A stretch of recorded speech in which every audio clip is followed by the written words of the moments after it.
Working out of my one compact today. This is my cream foundation.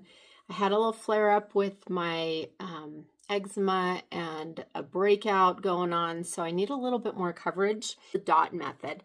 So I'm going to start with my main foundation color, and I'm just going to put that pretty much everywhere. Add a little bit more of that right in here. I am using the darker color, my foundation color that matches my skin the best, to cover like those dark circles. And I'm not going to stress about these pimples right now. I'll come back and cover those later. I take my lighter, brighter color, and I just like to put that down the center of my nose, up and out on the corners of my eyes, right under my cheekbone. This creates like a little pop. I like to put it where I'm a little bit shadowed right here.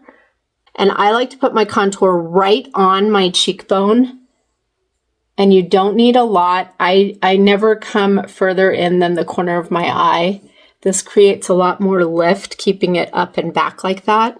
And then you can put it up here on your forehead. I'm going to wear a hat today, so I don't need to do that. I will put a little bit on either side of that white line that I put down the middle to make my nose look a little bit narrower.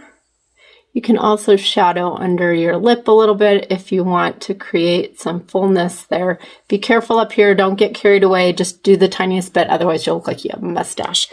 And then for me, I always like to do it right here because I have those little bit of gels coming in.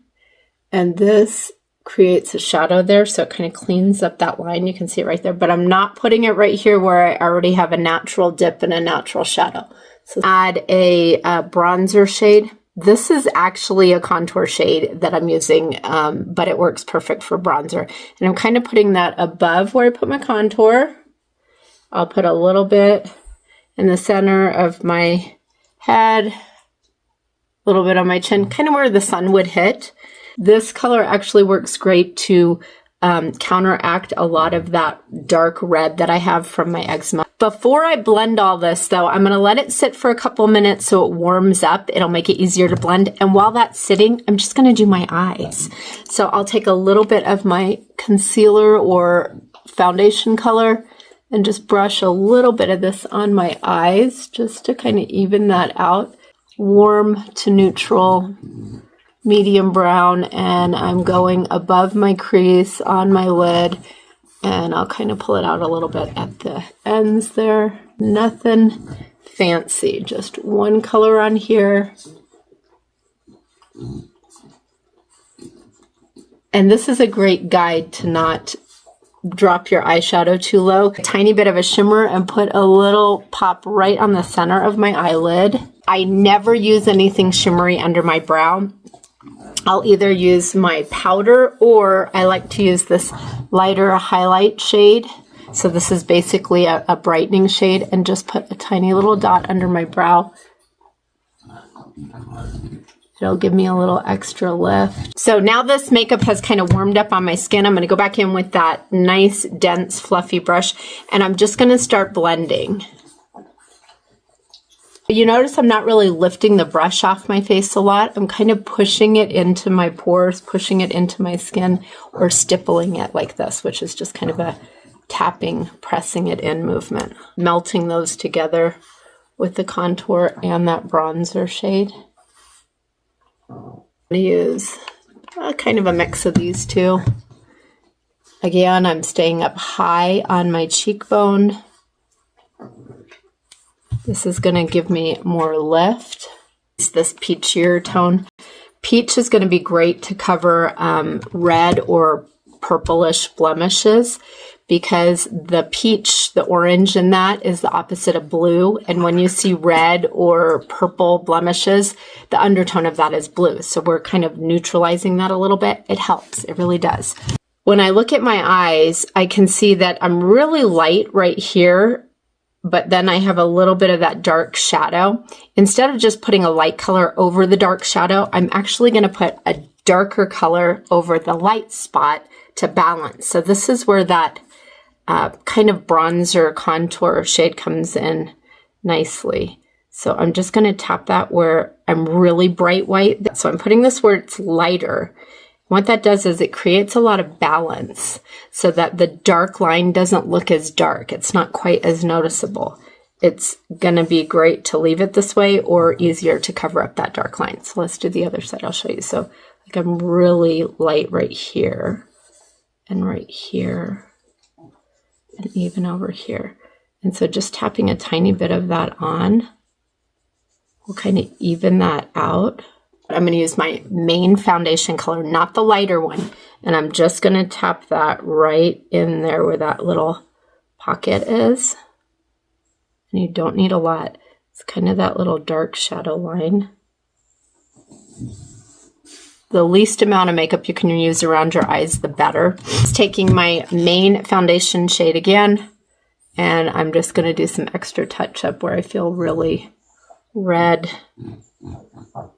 And I'm going to tap that on my breakout too. So just right on top of the spot that's the darkest, not all around it. And then I just tap it with my finger. This is an eczema spot, so it tends to be really, really dry as well as red. So I kind of have to be careful just putting it right on the spot and also not overworking it because it'll just get redder. I never had any facial eczema before. This just happened a couple of years ago that I started getting it, but things that trigger it are really dry weather, which we have here in Colorado. Milk is a huge trigger for me. So any recipes that have milk in them or heavy cream or something like that, I will break out pretty quickly. Really, for me, it's hormones, dryness, and milk. So it's been a lot better since I've got my hormones balanced. This is my new favorite. It also adds a glow. If you feel too glowy, you can powder after. Just touch up my eyebrows a tiny bit.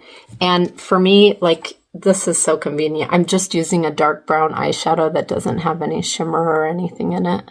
I can also use this as eyeliner.